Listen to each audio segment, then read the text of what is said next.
Así es, el tema del día, porque dos personas fueron asesinadas a tiros en la fracción San José de Pedro Juan Caballero. Estas dos personas estaban en compañía de un menor de edad, de corta edad además. 1 año y meses nada más tiene el menor de edad, que estaba también en el vehículo, que fue atacado por un solitario sicario, de acuerdo a datos que maneja la Fiscalía y la Policía Nacional. Aparentemente llegaron a conversar, incluso víctimas en este caso, porque son víctimas, las personas que resultaron víctimas de este hecho, y el solitario sicario que se desplazaba a bordo de una motocicleta como para dama, decía la agente fiscal Katia Huemura, que intervino en este hecho. Está empezando a investigar lo ocurrido esta tarde, y las víctimas son César Ramón Morel Cabrera, con antecedentes por narcotráfico y también otros antecedentes, y Fabiola Beatriz Valdés Villamayor también cuenta con antecedentes por transgresión a la ley 1340, que sanciona justamente el tráfico ilícito de estupefacientes. Osvaldo, llamativamente se dio este caso, repito, en la fracción San José, un lugar casi con poca población de Pedro Juan Caballero. Hasta allí se dirigió el solitario sicario y, repito, aparentemente llegó a conversar minutos antes de acabar con la vida de estas dos personas, y afortunadamente el menor no resultó herido. El médico forense doctor César González Caiter llegó hasta la escena del crimen y realizó la inspección médica de los cadáveres. En el cuerpo de César Ramón Morel Cabrera encontró 12 impactos de bala. Son varios los disparos que recibió, 6 de las cuales con orificio de entrada y salida, y las demás solamente con orificio de entrada. Y la mujer, Fabiola Beatriz Valdés Villamayor, recibió 4 impactos de bala, de las cuales 2 fueron en la región de la cabeza y 2 en el tórax, decía justamente el médico forense tras la inspección del cuerpo. Personal de la División Criminalística de la Policía Nacional recogió de la escena del crimen 13 vainillas servidas y percutidas, y lo que llama la atención también, que se encontró rastros o restos, mejor dicho, de estupefacientes en la vestimenta de ambas víctimas. Eso es lo más llamativo justamente en esta situación.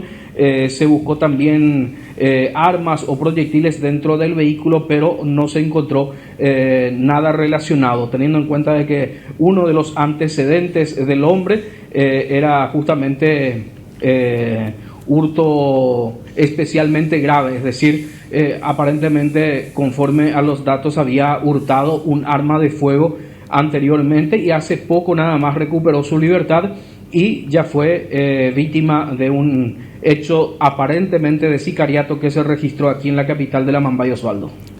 A ver, Gilberto, porque llama la atención nuevamente todo esto que ocurrió. Estamos hablando de un caso de sicariato, estamos hablando de una pareja de distribuidores. Ahí no me equivoco si estamos hablando de supuestos distribuidores de droga, Gilberto.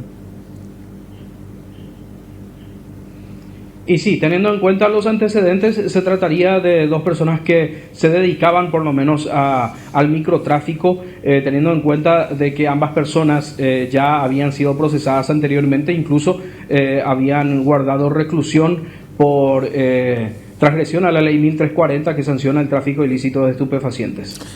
Y ahí va la siguiente pregunta, porque si fueron ejecutados en ese lugar, probablemente ese era el foco de distribución también. ¿En dónde ocurrió exactamente este hecho, Gilberto? ¿Y nos podés describir el lugar, la zona, si es alejada del centro de la ciudad, por ejemplo? Es un poco alejada del centro. El lugar donde ocurrió el crimen es en la fracción San José, en el barrio General Genes, un lugar conocido por la presencia de muchos adictos, de acuerdo a justamente la Policía Nacional, que considera una zona conflictiva. Ese lugar es un lugar con poca población, ya en las afueras, por utilizar un término del centro de Pedro Juan Caballero. En ese lugar ocurrió el crimen. Conforme a los datos recabados por la policía, sería el lugar de residencia de las víctimas, pero ese dato aún no está confirmado. No se sabe si las víctimas fueron a visitar a alguien en ese lugar, pero aparentemente ya estaba siendo seguida estaban siendo seguidas las víctimas por este sicario que llegó a conversar con ellos. Ese es el dato más llamativo que justamente testigos manifestaron a la fiscalía de que los vieron previamente hablando, y en un momento dado el sicario, que estaba encima de una moto, extrajo un arma de fuego, una pistola calibre 9 milímetros, con la que realizó varios disparos contra las víctimas. Y ese es otro hecho que hasta sorprende. Bueno, en Pedro Juan Caballero tal vez no tanto, ¿no? Pero no tuvo problema en hacerlo a plena luz del día, lo cual lo podría identificar, podría ser identificado también ante esa situación. Se sentía plenamente seguro, por lo visto, Gilberto. Y sí, aparentemente hay testigos que vieron el momento del ataque, lógicamente sorprendidos por la forma en que se dio. Justamente manifestaron a los miembros de la policía y de la fiscalía de que previamente el victimario habló con las víctimas antes de acabar con sus vidas. Pero en esa zona también hay que mencionar, Osvaldo, de que difícilmente se encuentren cámaras que hayan captado el momento del ataque, pero la policía no obstante está buscando en los alrededores del lugar del hecho cuál fue el itinerario utilizado por el sicario para, tras cometer el hecho, escapar del sitio. Gilberto, cuesta entender por qué los habrían asesinado. Bueno, es una situación que muy pocas veces se puede detectar también, ¿no? Pero no estamos hablando de gente que estaba metido en una escala alta de narcotráfico, sino estamos hablando de pequeños distribuidores dentro de la ciudad. ¿Se tiene alguna idea?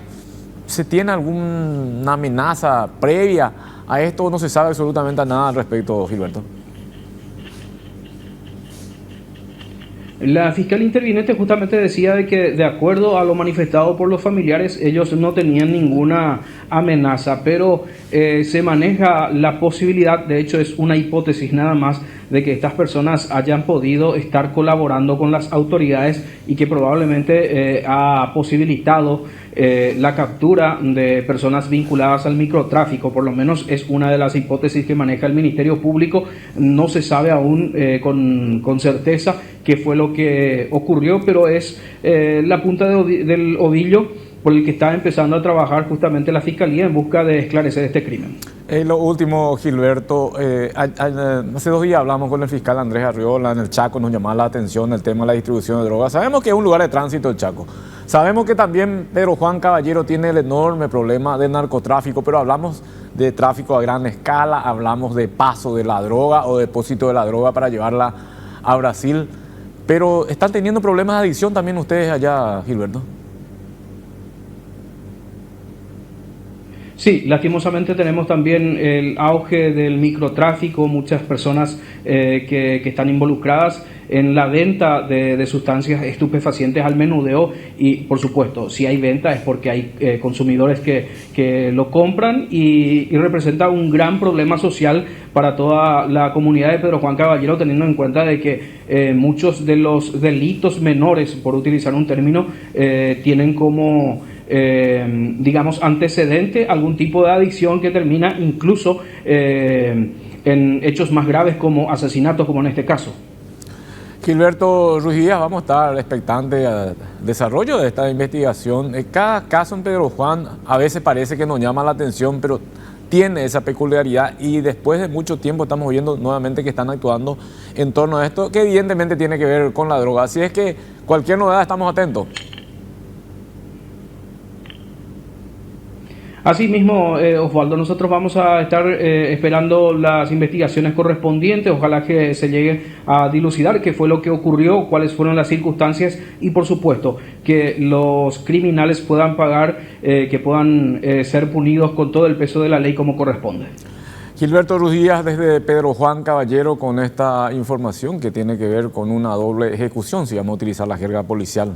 Cuando hablamos de ejecución, una pareja de aparentemente distribuidores de droga fue la víctima en este caso de este hecho perpetrado por una persona que llegó hasta el lugar a bordo de una motocicleta de mujer, decía la fiscal Katia Buenmura, y tras una conversación mató a ambos. Ahí estamos viendo en imágenes el sitio donde ocurrió ese hecho, que termina siendo un foco de distribución de drogas, conforme nos estaba explicando nuestro compañero Gilberto Ruiz Díaz. Y acá quiero hacer una reflexión para esto que estamos viendo en imágenes y para lo que vamos a ver dentro de un rato también acerca de otros hechos relacionados con la inseguridad. Y tiene que ver con que la droga está permeando y en demasía en nuestro país. Y en diversos puntos, porque si anteriormente el tráfico era un problema y ese era el motivo de asesinatos de bandas rivales en muchos casos, sobre todo eso lo veíamos mucho en Amambay, ahora está siendo un problema el tema de la distribución de droga. Entonces, quiere decir que hay un mercado muy importante en nuestro país en materia de distribución interna. Y si hay un mercado importante en nuestro país en materia de distribución interna, es porque hay un requerimiento que está superando lo que estamos imaginando. Pongo como ejemplo nada más, porque ese es un dato que obtuvimos la vez pasada, cuando se detectó la presencia de 200 kilos de cocaína en una camioneta en San Lorenzo, de que la policía maneja la información de que esa droga iba para el consumo interno. Entonces uno automáticamente le responde a los policías ante esa situación, pero ¿no les parece exagerado 200 kilos de cocaína? Y la respuesta es que no, porque hay un registro ya, un subregistro, un registro mejor dicho, tal vez extraoficial, pero registro de 60.000 adictos que tiene la policía en el departamento central, solo en el departamento central. Y ni siquiera estamos hablando de un subregistro, lo cual puede subir la cifra con relación a gente que está en ese consumo. Hablábamos la vez pasada, hace 2 días, con el fiscal Andrés Arriola, sobre procedimientos que hicieron en el Chaco, y nos contaba él de que allá hay mercado ya también para el consumo de la droga, porque ya se está viendo casos de adicción en gran número. Es más, nos decía que van hasta el Chaco para instalar puestos de ventas de droga. Y ahora estamos viendo que en Pedro Juan Caballero sucede un atentado. No sabemos todavía el origen, pero en principio no estamos hablando de personas que están trabajando para los cárteles de la zona, sino que están trabajando en la distribución de drogas. Es decir, están recibiendo los remanentes de lo que se está traficando y ellos son los que están o estaban operando en ese lugar, conforme a lo que nos estaban explicando los investigadores. Ahora, ¿para quiénes estaban trabajando y cuál fue el problema que tuvieron para que sean ejecutados de esta forma? Para que nuevamente Pedro Juan Caballero registre un caso de sicariato. Y ya nos estaba adelantando Gilberto que va a estar complicada la investigación, porque primero no hay cámaras de seguridad y después habría que ver si los investigadores quieren llevar adelante este caso, que tiene a 2 personas que vivían en zonas donde precisamente probablemente la marginalidad esté predominando. Y entonces pasaría a ser un caso más, digo, de los tantos que se registran en esa parte del país. En algún momento más, en el siguiente bloque, vamos a estar hablando, por ejemplo, de lo sucedido anoche en Capiatá. Y eso también tuvo como origen el microtráfico o el tráfico interno. Yo ya no sé más si llamarlo microtráfico o tráfico interno, porque no sabemos si es tan micro precisamente.